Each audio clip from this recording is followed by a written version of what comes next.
10 R&B songs, not the most technically perfect, not even always the biggest hits when they first drop. The ones that don't need a translator, the ones that stopped rooms cold in Detroit, in Tokyo, in Lagos, and Sao Paulo, because everybody in the room already knows every single word.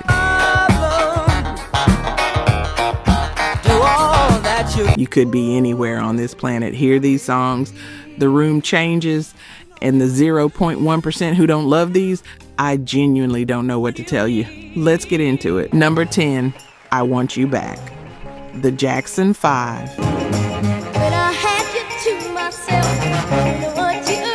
Picture an 11-year-old kid from Gary, Indiana.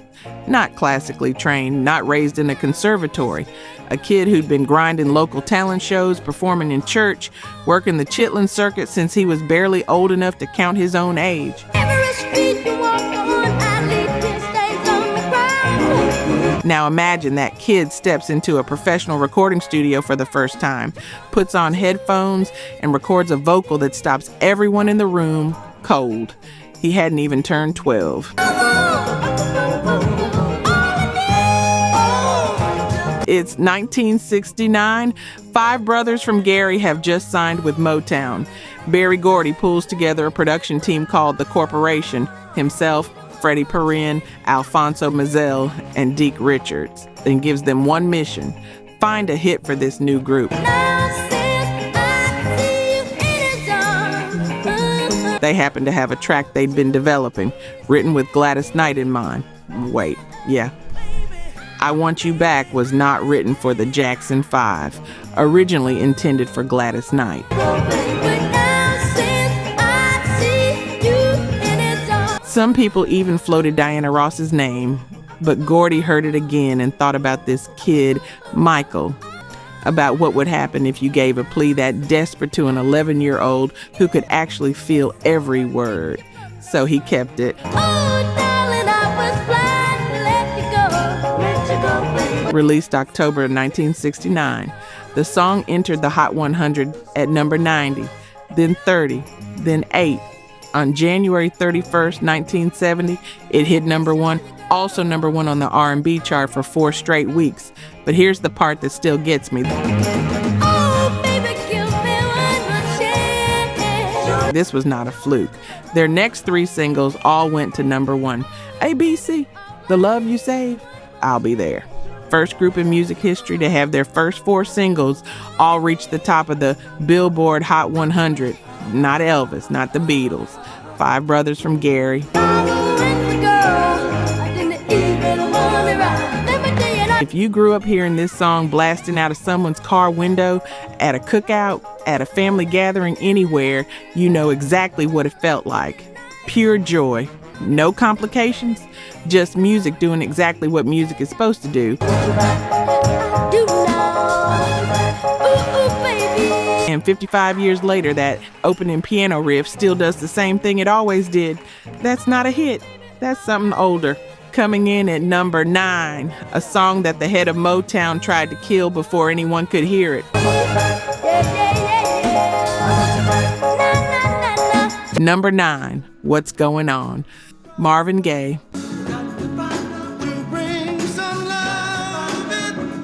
The head of Motown Records heard this song and told the artist flat out, "Don't be ridiculous, that's taking things too far." He refused to release it. Said no one would buy a jazz-inflected protest record from an R&B star, and Marvin Gaye had to threaten to stop recording entirely just to get it heard. It's 1971. America is at full boil. Vietnam. City after city still scarred from the riots. Marvin's brother Frankie had just come back from 3 years of military service, and the stories he told Marvin shook him somewhere that love songs couldn't reach. But here's what most people don't know. The song wasn't even Marvin's idea. It started with Ronaldo Obi Benson, a member of the Four Tops, who witnessed a brutal police confrontation at a protest in Berkeley, California. He tried to give the song to his own group. They said no. So he brought it to Marvin Gaye, who rewrote it and made it his own, then fought Motown to release it. The company's quality control department voted it down. Most of the executives thought it was too strange, too complicated, too far from the Motown sound. But Motown sales executive Barney Ailes loved it. He and a producer named Harry Balk sent 100,000 copies of the record to stores without Berry Gordy's knowledge, gone into the market before anyone could stop it. It was a massive hit almost overnight.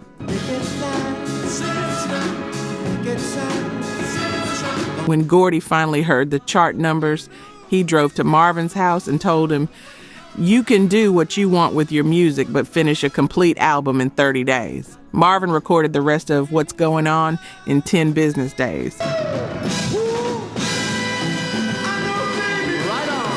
Rolling Stone now ranks the title track the 6th greatest song ever recorded, a song Gordy once called ridiculous. Honestly, this might be the most important song on this entire list, not because of what it asked, because that question still doesn't have a complete answer.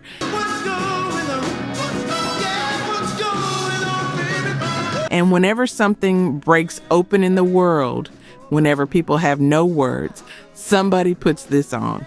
Coming in at number 8, a man who went looking for community and found it in a piano he barely knew how to play. Real talk, only 9% of you are subscribed. That hurts. We're spending hours digging through archives, fact-checking every detail, bringing these stories back to life. And if you're watching this far, you clearly care. So hit subscribe. It's free and takes 2 seconds. Now, to my subscribers, barely any of you have joined the membership. And honestly, that stings even more. You know the work we put in. You keep coming back. If these videos have ever made you feel something, if this music means something to you, join the membership. It's $1 coffee a month, and it's the only way we keep this going. Let's build this together. All right, back to it. Number 8, Lean on Me, Bill Withers.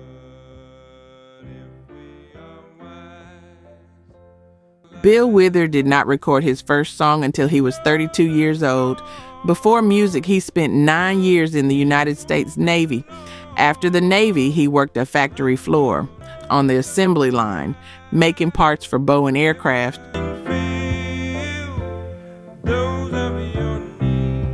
And he was in his early 30s before he even seriously considered making music a career. By any measure, he started late. By any measure, what came out of him had been collecting interest for a long time. It's 1972. His first album is out. Ain't No Sunshine is a hit. He's recording his second. He lives in Los Angeles now, far from where he grew up, a tiny coal mining town in West Virginia called Slab Fork.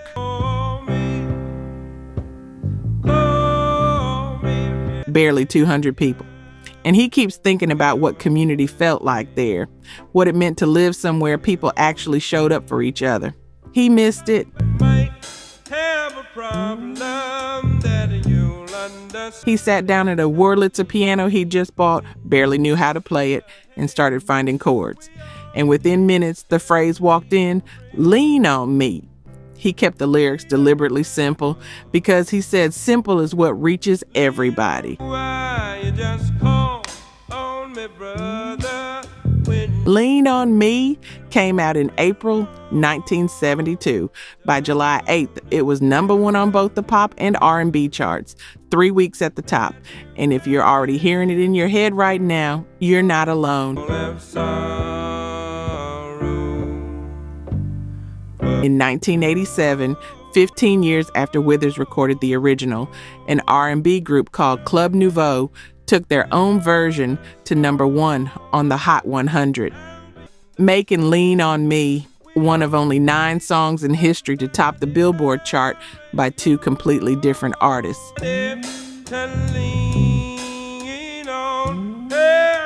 Bill Withers received a Grammy that year for Best R&B Song for a song he wrote 15 years earlier on a piano he'd just bought that he barely knew how to play.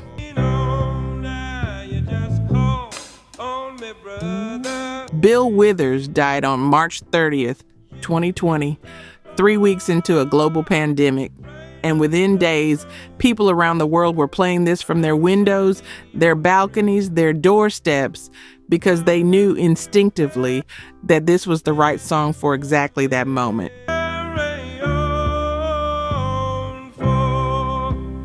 Some songs are instructions.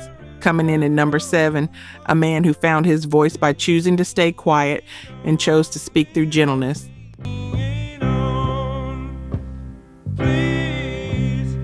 Number 7, Let's Stay Together, Al Green.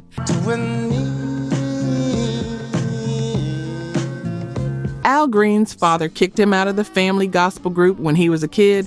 The reason? He caught Al listening to Jackie Wilson records. In a home where music meant gospel and nothing else, that was enough to show you the door.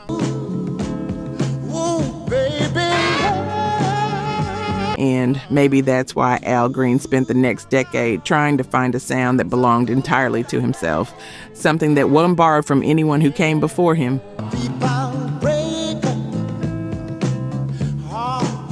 He found it in Memphis with a producer named Willie Mitchell. Mitchell kept pushing him. Stop sounding like Jackie Wilson. Stop reaching for Sam Cooke. That voice you have, nobody has that. Own it. I guess you know that, huh? And the more Green learned to trust what was actually his, the more extraordinary his records became. In late 1971, they were at Royal Studios, Mitchell and drummer Al Jackson Jr. working out rhythms. Nothing clicking. Green grabbed a pen and paper and left the room.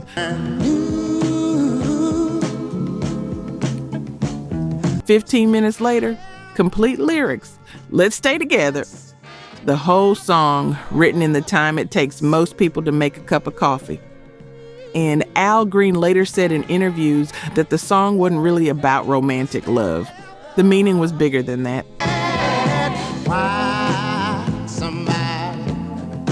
Something about commitment, about staying present with whatever you care about most.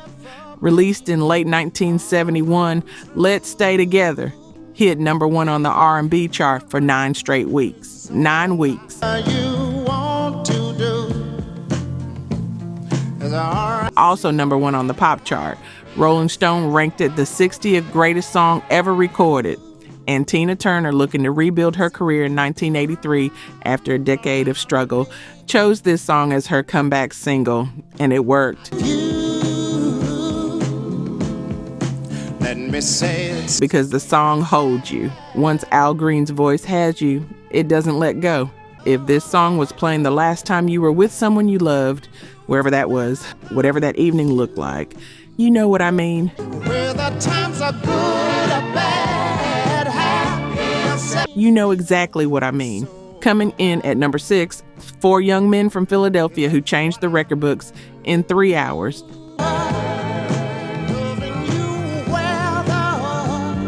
Number 6, End of the Road, Boyz II Men. La Reed and Babyface flew to Philadelphia. Boyz II Men had a tour date the next morning. They needed to sleep, pack, and be on the road before dawn. There was maybe a 3-hour window. And in that window, in a rush session that could have been nothing more than a footnote, they recorded one of the most successful R&B singles in the history of American popular music.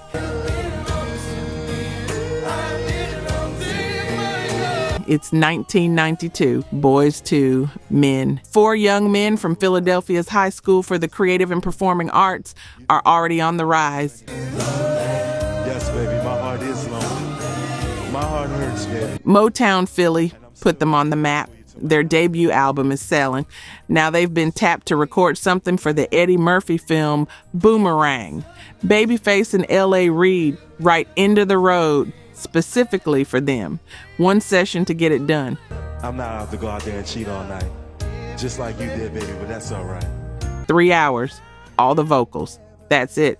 And that record went to number 1 on the Hot 100 August 15, 1992, then stayed there 10 weeks, 11, 12, and on week 13, they broke a record that had stood since 1956.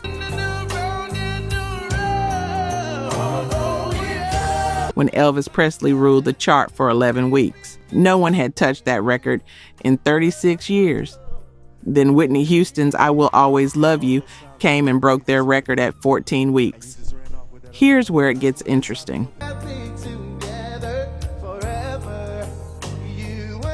In 1994, Boyz II Men release I'll Make Love to You, 14 weeks at number 1. They match Whitney's record. Then On Bended Knee bumps it from the top.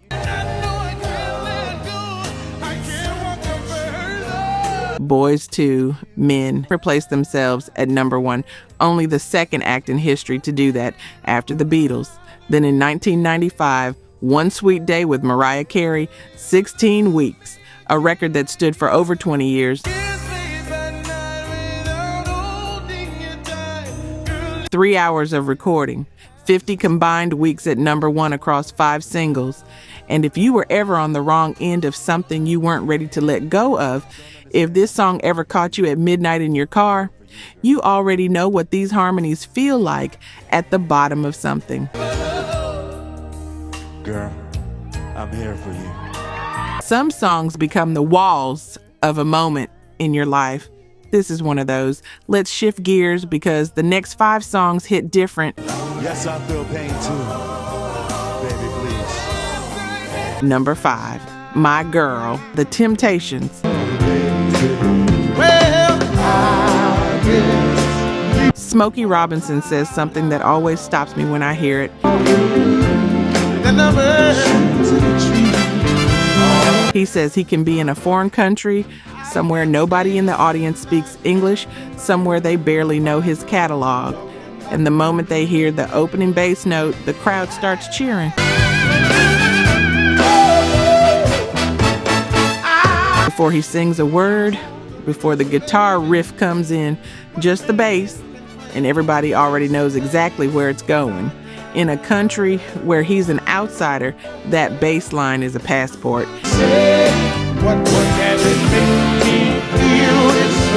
It's 1964. Smokey is watching David Ruffin, who'd recently joined the Temptations, and he's fascinated. Ruffin's voice is demanding, gravelly, raw, and somehow still tender all at once. Smokey wants to hear that voice sing something sweet.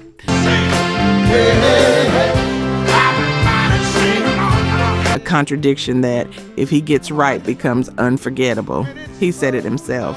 I knew if I could get David Ruffin to sing something sweet, it was going to be a hit.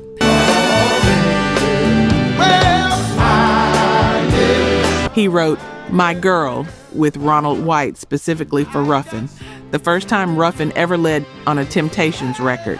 And the opening guitar riff, you know by heart, improvised in the studio by Funk Brothers guitarist Robert White, just came out of him during the session, nothing planned. Released in December 1964, number 1 on the Billboard Hot 100 on March 6, 1965, number 1 on the R&B chart. The Rolling Stones covered it, Otis Redding covered it, Al Green covered it. A New York Mets player once used it as his walk-up song, and the entire stadium started singing along before he even reached the plate.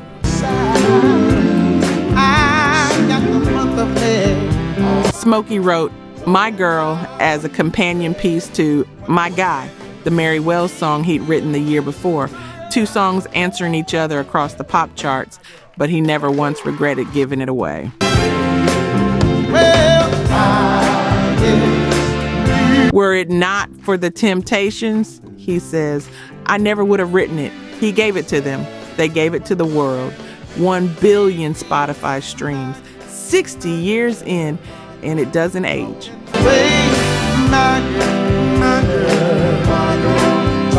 Honestly, I'd argue this is one of the most universally recognized opening seconds in all of recorded music.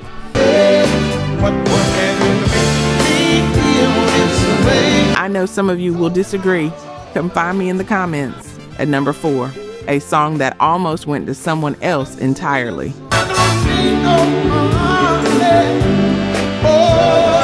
Number 4, Superstition, Stevie Wonder.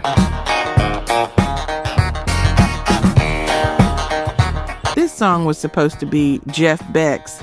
That's not a rumor. That's the deal they made.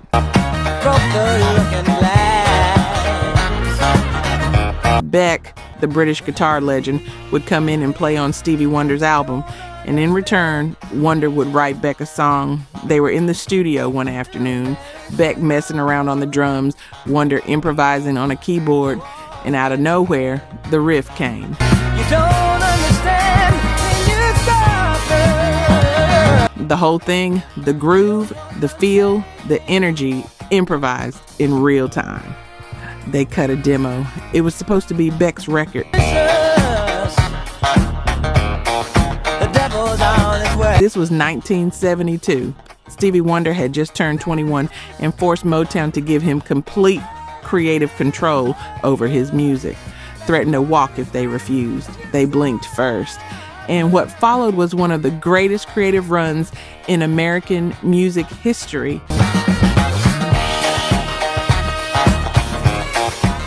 Recording on his own terms, playing most of the instruments himself, answering to no one but the music. Berry Gordy heard the demo of Superstition and said absolutely not. This goes on Wonder's record first.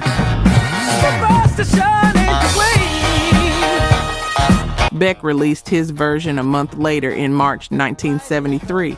By every account, he was crushed, and his version is cool. It really is. But you already know who owns this song forever.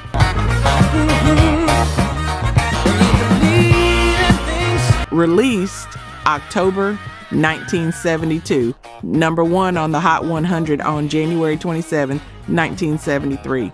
Number 1 R&B, Grammy for Best R&B Song. Grammy for Best R&B Vocal Performance.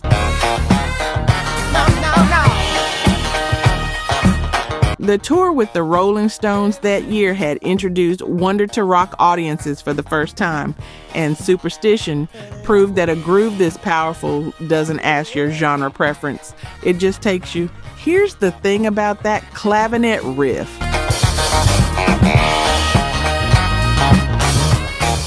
The thing everybody tries and fails to play, it's not one performance. It's 8 different clavinet parts recorded separately and edited together. Nobody could execute it as a single take. Wonder built it like a mosaic.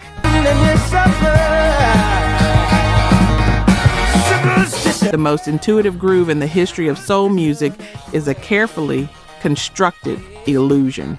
Early in 2026, BBC Radio 2 asked listeners to vote for the ultimate Stevie Wonder song. Superstition won, not a ballad, the groove. Because that's what moves 99.9% of humanity. Not perfection, but the thing that makes your body respond before your brain gives it permission. At number 3, a man who almost scared himself with what he'd written. Number 3, A Change Is Gonna Come, Sam Cooke.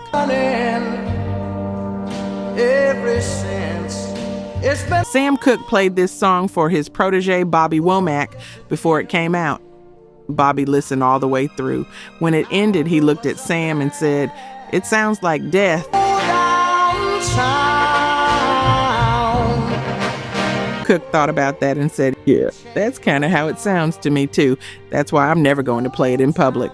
And he barely did. Then I go to my brother. October 8th, 1963. Cooke and his wife arrive at a Holiday Inn in Shreveport, Louisiana. He'd called ahead and made reservations. The desk clerk looks at him and says there are no vacancies. Oh, yes it will. Cooke refuses to move. His wife whispers, "They'll kill you." He tells her, "They ain't gonna kill me because I'm Sam Cooke." They were arrested for disturbing the peace. The New York Times ran the story, and Sam Cooke went home and started writing. He'd also been listening to Bob Dylan's Blowin' in the Wind, feeling something close to shame that a white kid from Minnesota was articulating the Black American experience better than he was. He'd also lost his 18-month-old son to drowning earlier that year. All of it, the arrest, the grief, the anger, the fragile hope, poured into one song. It's been a long... He recorded A Change Is Gonna Come on January 30th, 1964. 17 strings, a symphonic arrangement, something unlike anything he'd ever made. He first performed it publicly once, The Tonight Show with Johnny Carson, February 7th, 1964. He told Bobby Womack he'd never play it live again. And then December 11th, 1964, came. Somebody keep telling me don't hang on. Sam Cooke was shot and killed at a motel in Los Angeles. He was 33 years old. The single was released as the B-side to Shake on December 22nd, 1964, 11 days after he died. A change gonna come. Oh, yes it will. He never heard the way the world received it. Never knew it would peak at number 9 on the R&B chart. Never heard Obama quoted in Grant Park in 2008. Never knew Rolling Stone would one day rank it the 3rd greatest song ever recorded by anyone in any genre.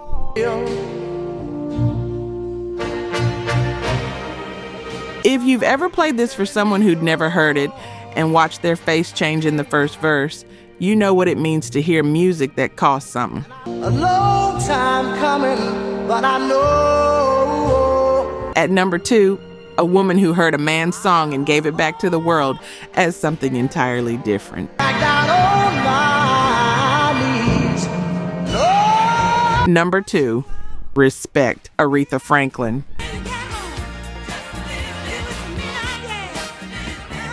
Otis Redding set it to his own face at the Monterey Pop Festival in the summer of 1967. Stepped to the microphone in front of thousands of people and said, before performing his own song, "This next song is a song that a girl took away from me."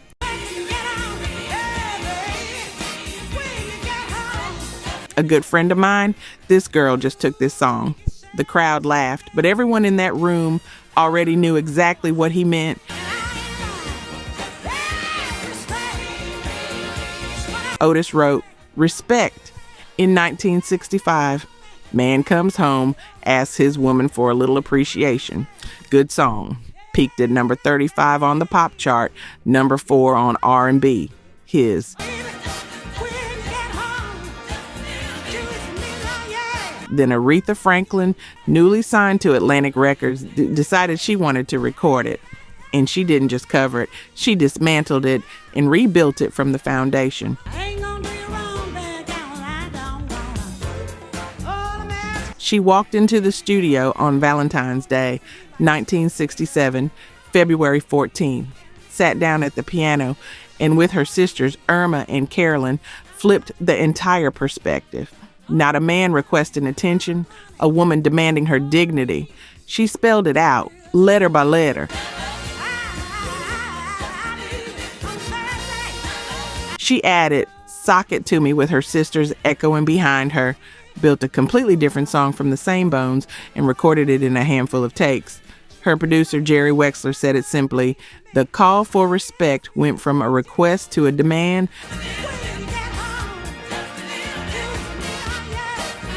Released April 10th, 1967, number 1 pop, number 1 R&B, 2 weeks at the top of the Hot 100, 2 Grammys at the 1968 ceremony, the anthem of the feminist movement, the anthem of the civil rights movement, all in one summer.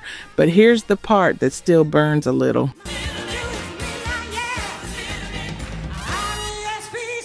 Respect has been played roughly 7 million times on American radio.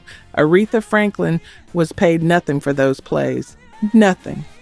because copyright law at the time, and for decades afterward, only required stations to pay the song's writer and publisher.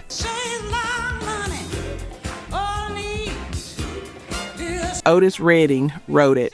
His estate collected royalties every single time. Aretha, who performed the definitive version the entire world knows, received 0 from radio. That's a different kind of injustice. But here's what I'll say about it. The paperwork doesn't own the song. She does. Nobody in any room, in any country, in any language hears R-E-S-P-E-C-T and thinks of anyone but Aretha Franklin. Otis knew that. He laughed about it. That's how powerful she was. At number 1, the most beloved R&B vocal performance in the history of recorded music. Number 1, I Will Always Love You. Whitney Houston. I'll always love you. This was never supposed to be an R&B song. It was a country song, written in 1973 by Dolly Parton after a painful professional parting from her mentor and partner, Porter Wagoner. Parton took it to number 1 on the country charts, then re-recorded it in 1982 and took it to number 1 again. The first artist in history to reach number 1 twice with the same song. Treat you kind, and I hope. It lived happily in the country world for nearly 20 years. And then one conversation on a film set changed the entire history of the song. Whitney Houston is filming The Bodyguard in 1992. She needs a song for a key emotional scene. She and the producers had already chosen one. What Becomes of the Broken Hearted by Jimmy Ruffin. We'll always love you. Perfect, they thought. Then they found out it had just been used in another film still in theaters. They needed something else and fast. Kevin Costner, her co-star, suggested Dolly Parton's I Will Always Love You.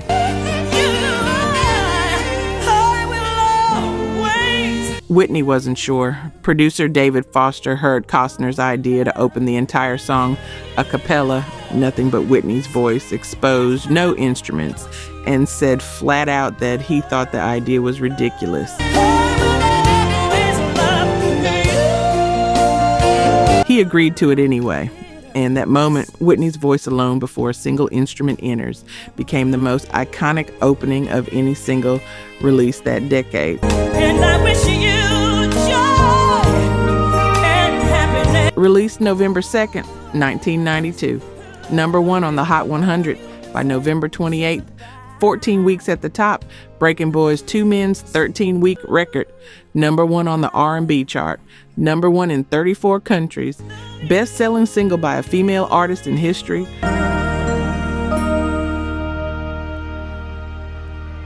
Over 25 million copies worldwide. The best-selling single of 1992 in both the United States and the United Kingdom. Dolly Parton heard it and said that Whitney's version made her enough money to, in her own words, buy Graceland. Not a metaphor. The royalty checks from 25 million copies of a song she wrote in 1973, and Dolly never expressed one moment of bitterness because she understood exactly what had happened.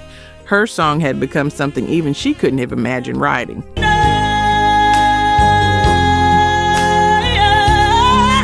Whitney Houston died on February 11, 2012.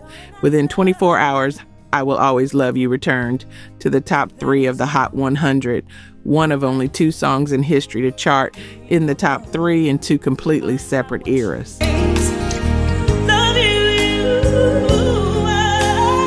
At her funeral, as her casket was carried from the church, this was the song they played.